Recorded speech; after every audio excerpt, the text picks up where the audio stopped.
Hola, ¿qué tal? ¿Cómo están? Mi nombre es Jorge Bravo, yo soy profesor de Derecho Tributario y abogado de formación.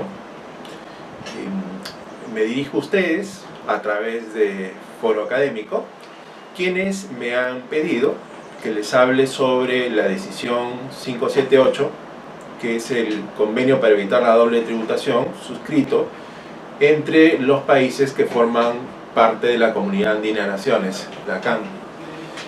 Para comenzar, la Comunidad Andina de Naciones, como todos ustedes lo saben, también el llamado Pacto Andino, es un grupo regional de países que ha ido cambiando en el tiempo, más bien quedándose cada vez sin miembros. Hoy en día, los países que conforman la Comunidad Andina de Naciones son Colombia, Bolivia, Ecuador y Perú.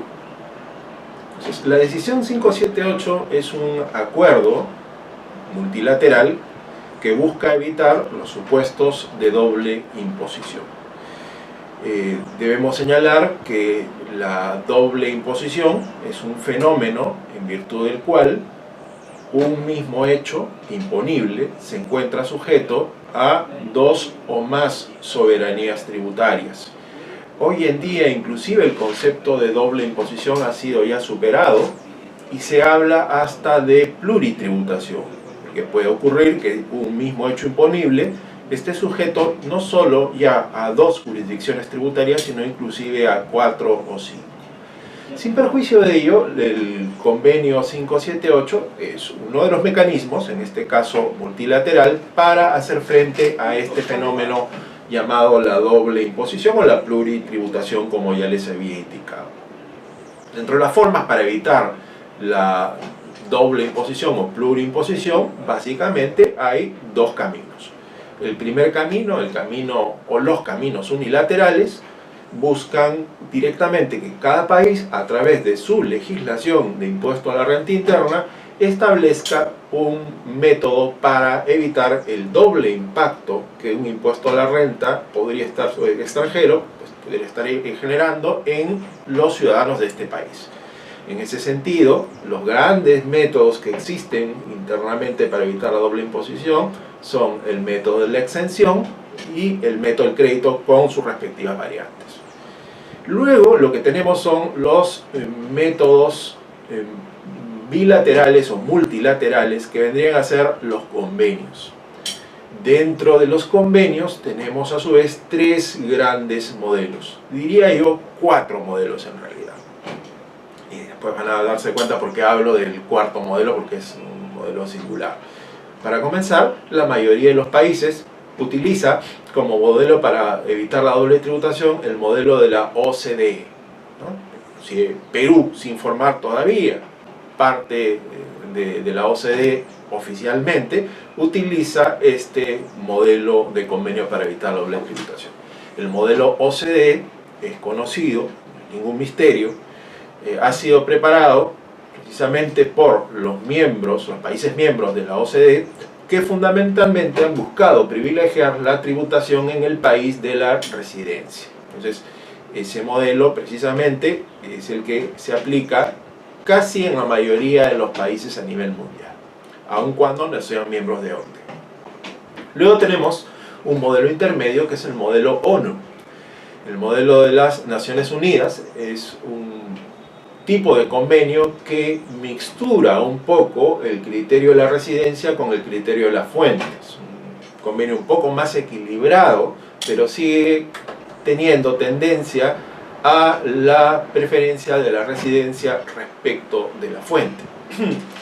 Hay algunos convenios en el mundo que aún mantienen la estructura de este singular esquema, pero no son la mayoría. Perú tuvo efectivamente hasta hace algunos años un convenio bajo el modelo ONU, y ese convenio, disculpen, fue el primer convenio que Perú suscribió con Suecia. El tercer tipo de modelo es el modelo que utiliza el Pacto Andino. En realidad es una ironía hablar de modelo, porque sin perjuicio de que teóricamente existe el modelo Pacto Andino, pues el único convenio realmente suscrito a través de este esquema, es el convenio aplicable a los países miembros. Se sabe, se conoce que cada los países miembros de la Comunidad Andina de Naciones deberían haber intentado negociar sus convenios con otros países utilizando el esquema precisamente el Pacto Andino, pero se conoce que jamás en los hechos este convenio ha sido siquiera presentado a un esquema de negociación. Con lo cual, el único convenio existente bajo este modelo es el 578 actualmente, antes la decisión 40. Y el cuarto modelo del que yo les hablaba, que les decía que era básicamente una anécdota, es el que utilizan los Estados Unidos. Estados Unidos no utiliza ninguno de los tres anteriores, tiene su propio convenio y obviamente por razones políticas y económicas, pues, definitivamente tienen forma de negociar sus propios convenios de la manera americana, que obviamente es la que ellos aplican. Me han pedido hablar brevemente de lo que es la decisión 578. Ahí vamos. La decisión 578, como ya les había mencionado, supone o regula, o contempla un convenio para evitar la doble imposición entre los países del Pacto Andino, cuando las rentas generadas por residentes en un país miembro de la Comunidad Andina de Naciones es susceptible, efectivamente, de tributación en otro de los países miembros. 578, la decisión 578 gira en torno a la idea de fuente. Ese es el centro de gravedad de toda esta cuestión.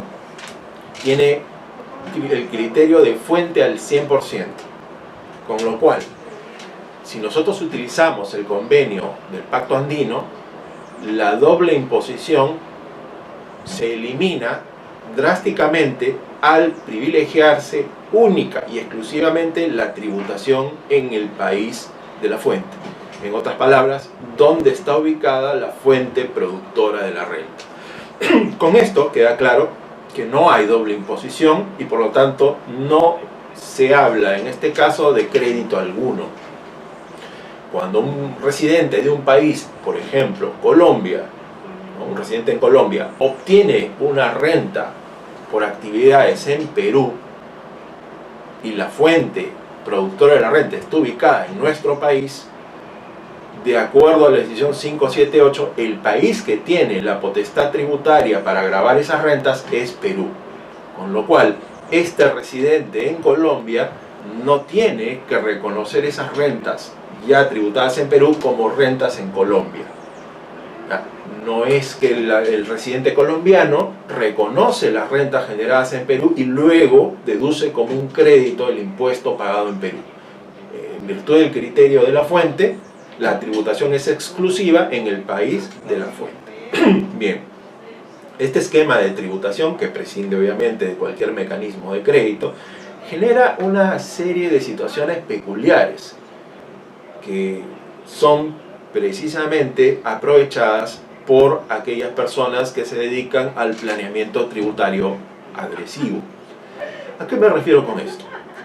Que existiendo una delimitación absoluta a tributación en el país de la fuente y entendiendo que el convenio lo que hace o lo que supone es que los países que han firmado este convenio declinan en algunos casos su potestad tributaria, esta circunstancia puede llevar a escenarios de nula imposición o también denominada doble no imposición.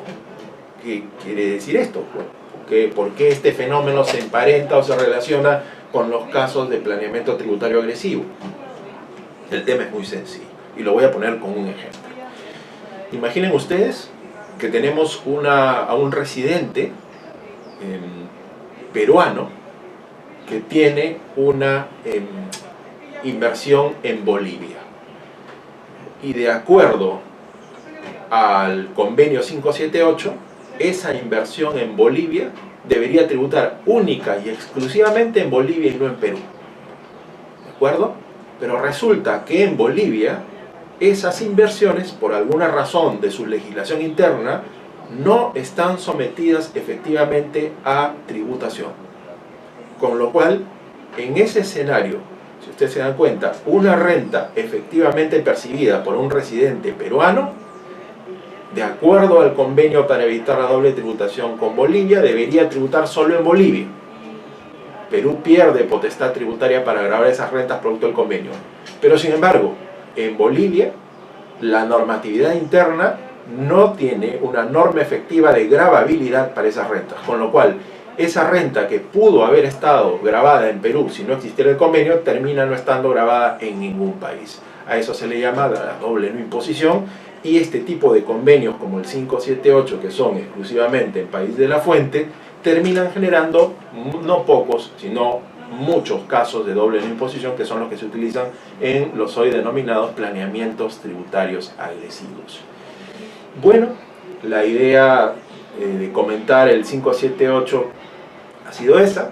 Es un modelo que pretende ser justo, pero termina generando probablemente muchos más perjuicios para los estados que acogen este esquema. Les agradezco el tiempo que se han tomado en escucharme, en reflexionar conmigo en estas breves ideas. Yo agradezco a Foro Académico por esta oportunidad de dirigirme a ustedes, y no quiero dejar de desaprovechar o pasar de alto en alto un evento próximo, ¿no? Una circunstancia importante para Foro Académico, ¿no? Sus 15 años de existencia. Así que quiero felicitarlos, darles los mayores augurios. Estoy seguro que estos 15 años son simplemente el inicio de una larga y fructífera actividad académica. Agradezco mucho a todos ustedes y será hasta una nueva oportunidad. Muchas gracias.